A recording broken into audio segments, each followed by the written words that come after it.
Am I the a-hole for kicking my brother and his new wife out of my house after they tried to redecorate my daughter's room while I was at work? So this is still pretty fresh, and I'm absolutely fuming.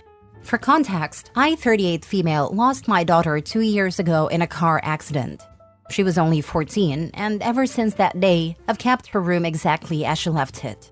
I don't go in there often, but just knowing that it's there and touched brings me comfort. It's like having a piece of her still with me. Her posters, her art supplies, her clothes, all of it is still there. I can't bring myself to change it. Now, fast forward to a few months ago, my brother, 34 male, and his new wife, 29 female, had some financial issues after blowing a ton of money on a ridiculous, extravagant wedding. They asked if they could stay with me while they saved up for a place. Even though I wasn't thrilled about it, I agreed because, well, family, right? At first, things were fine, until recently. I noticed my sister-in-law making comments about how I shouldn't keep a shrine and how it's time to move on. I ignored her because, frankly, it's none of her damn business how I grieve my child. My brother mostly stayed quiet, but I could tell she was getting into his ear. Anyway, I came home from work last week to a literal nightmare. I walked into my daughter's room, and I kid you not, they had taken down all her posters, boxed up her stuff, and had started repainting the walls a hideous beige. They had moved in a bunch of generic furniture, hung up new curtains, and were apparently turning it into a guest room. I lost it, screaming, crying, the whole thing. I asked them what the heck they were thinking.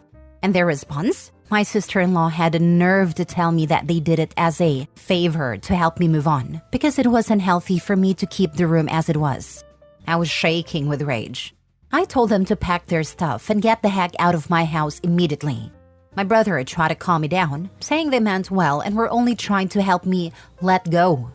He even tried to make me feel guilty by saying they had nowhere else to go right now, as if that would make me feel suddenly forgive them for destroying the last piece of my daughter I had left. I told them I didn't care, and they had crossed an unforgivable line. Now my whole family is divided. My parents think I overreacted and say I'm being heartless for kicking them out. They keep saying they were just trying to help. They didn't mean any harm, and that I'm being too harsh because people grieve differently. They even suggested I apologize and let them move back in. My brother is still texting me asking me to reconsider, saying they're in a tough spot. But all I see when I look at him is betrayal.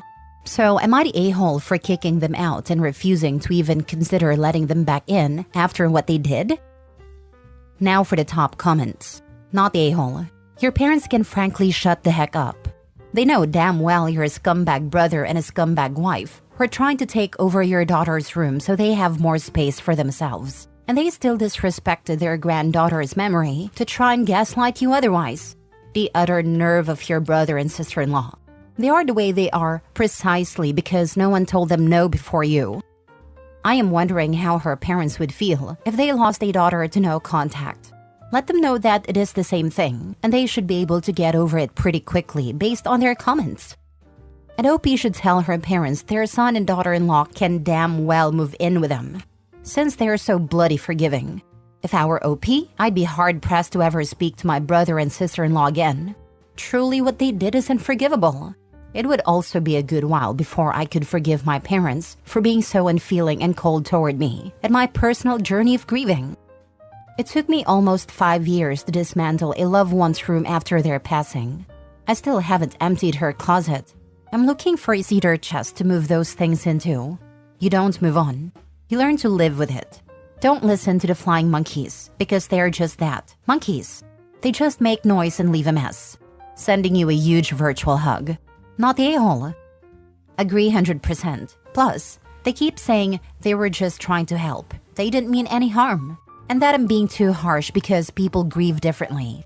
That's absolutely true that people grieve differently, which is why they should have respected the way that you decided to grieve, OP.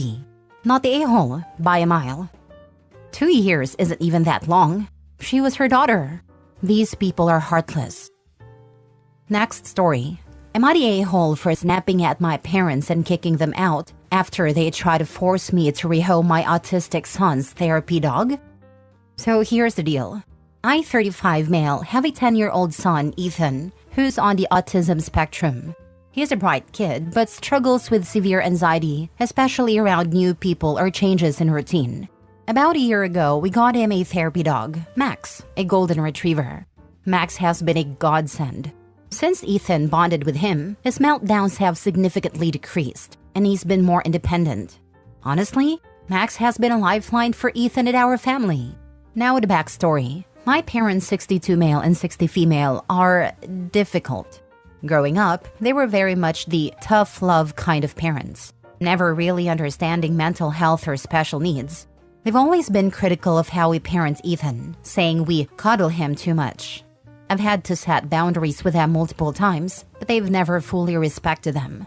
A few months ago, my parents ran into some health issues and decided to downsize their home. They asked if they could move in with us for a while until they figure out their next step. After much hesitation, we agreed to let them stay, but we laid out ground rules, especially when it came to Ethan. I was very clear that our routine, especially involving Max, was non-negotiable. At first, everything was okay. My parents kept their distance when Ethan needed space and tried to be understanding, but I could tell they weren't thrilled with Max being in the house. My dad's not much of a dog person, and my mom kept making snide remarks about hygiene and how it's just an animal. Then came the incident. Last week, I came home from running errands to find Ethan in a full-blown meltdown. He was inconsolable, crying and shaking, and Max was nowhere to be found. I immediately asked my parents what happened, and my mom, completely calm, said that she had rehomed Max while I was out because she felt the dog was enabling Ethan's anxiety rather than helping it. She didn't even ask me. She just took it upon herself to contact some friend of a friend who needed a dog and gave Max away. I lost it. I screamed at them both. I asked them what in the world they were thinking, and they said they were trying to help Ethan by cutting the cord and helping him be more independent. My dad chimed in saying, "You can't let him depend on a dog forever." As if Ethan's progress was something to just be discarded because they didn't like it.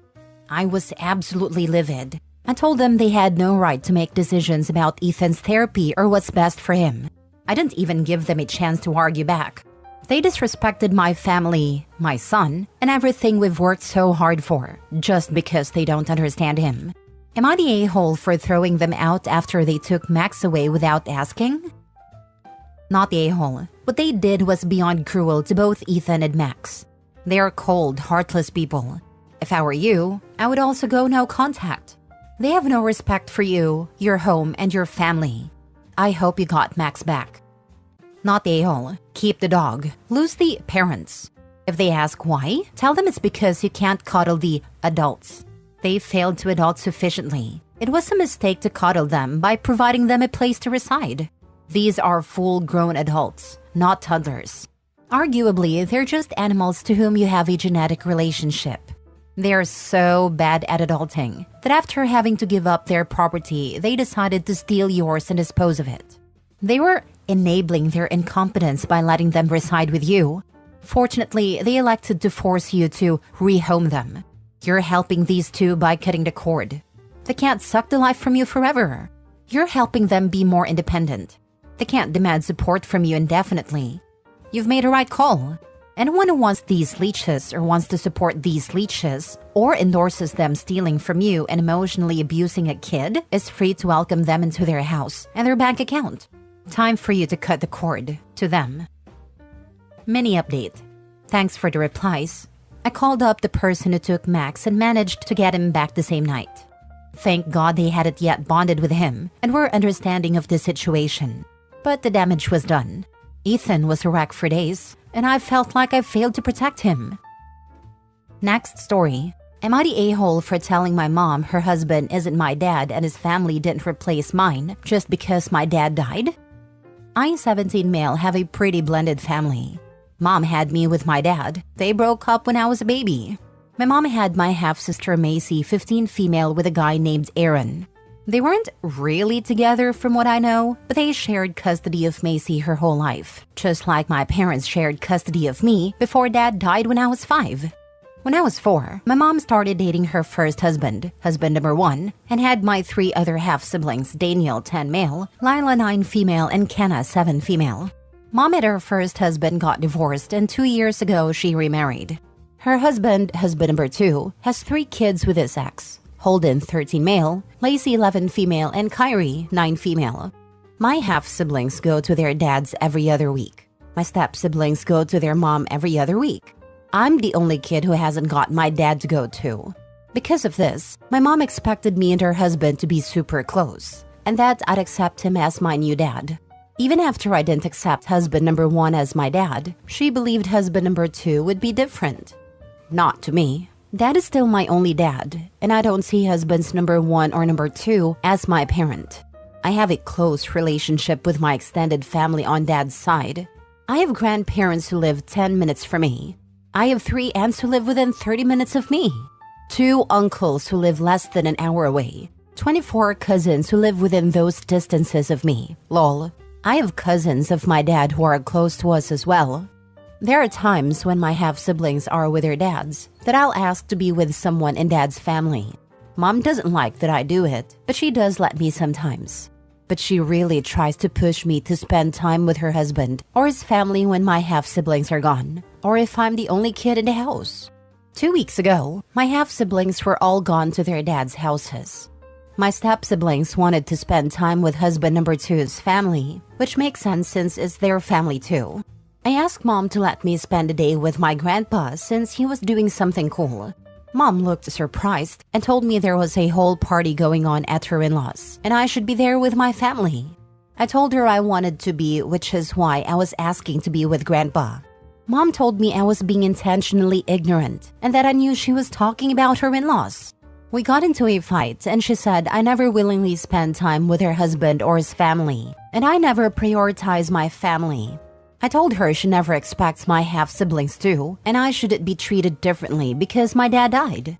I said her husband did become my dad, and his family did become my family just because my dad died. I told her they don't mean more to me than they do to my half-siblings. Mom told me it's different. She said I shouldn't feel this way. I told her if it was up to me, I'd never spend time with them. I'd spend time with my real family. She got mad at me for everything I said. Am I the a-hole? Not the a-hole. First off, if I'm reading this correctly, your mom has had 4 men in significant enough relationships to either marry and or have kids within 17 years. This man is your family by marriage only at this point, and chances are better than average your mom will leave him too. That's just logical based on her history. Parents can't force family. She chose this man, not you. She made her choice to be with him. If your grandfather is a good, honest man, that is the man you should be spending time with. 3. Technically, Macy's dad and mom didn't really have a relationship. The only reason I ever met him is because mom got pregnant, but they weren't together or anything. My dad's family are all good people. I love spending time with them, especially my grandparents. I love being at their house. Enjoy spending time with your family. I don't know why your mom's trying to force a relationship with her current husband when, given what you told us, maybe be an ex as well. Not the a-hole. On your 18th birthday, move. Not the a-hole. Nobody gets to decide who you consider family. Some people have great step-parents and siblings they want to consider their true parents, while not wanting to call their blood relatives their family. Others never developed that. Neither is wrong. You are the one that decides what you want to call your family. Don't let anyone tell you otherwise. Exactly. Shouldn't feel that way is not a thing and needs to be banished from the lexicon. A person feels how they feel. Last story. Am I the a-hole for cutting my dad off and staying with my stepmom after my dad cheated on her? I'm 20. My dad got married to my stepmom 6 years ago. I have known my stepmom for like 8 to 9 years now. I do not know anything about my biological mom. My dad raised me all alone. My stepmom truly cared about me and cares about me still now. She would always help me with homework or feed me, and she would make sure that I'm well fed. She would massage my hair and was strict with my diet. And when I questioned her, she would joke and said that she wouldn't want me to go bald like other men do. Even when I moved out at 17 to stay with my grandparents because I didn't want to become a burden to both of them and they deserve privacy, she would call me every day to check up on me. And at the very least, she would text me if I have eaten or not. She truly thinks of me as her own son. And I also call her mom because she is my mom. We often go to movies or shopping, etc., etc. But 4 days ago, my mom visited me and she was crying. It took me a bit to calm her down, and when I asked what's going on, she told me that my dad cheated on her. I asked her if she's sure. She said she is and showed me a screenshot in which my dad expressed his love to the other woman. I got very angry and called my father and cursed him as much as I could. He was listening and listening without saying a word, and I told him that I'm cutting him out of my life. That's when he got angry and asked would I really cut my own blood out of my life, the one who raised me and took care of me all the time. I said yes. I might not share blood with my mom, but she's my mom, and if he wants to have any kind of relationship with me, then own up to his mistake instead of acting like a victim. He got angry and started talking about everything he did for me. I cut the call and said he's dead to me. Now me and my mom and my grandparents are living together. She's heartbroken and very sad, but I try my best to cheer her up and take her outside to refresh her mind. But I feel sad for what I said to my own father, and I feel like an a-hole right now. I do know one thing for sure. I will never ever support a cheater, even if that's my own father.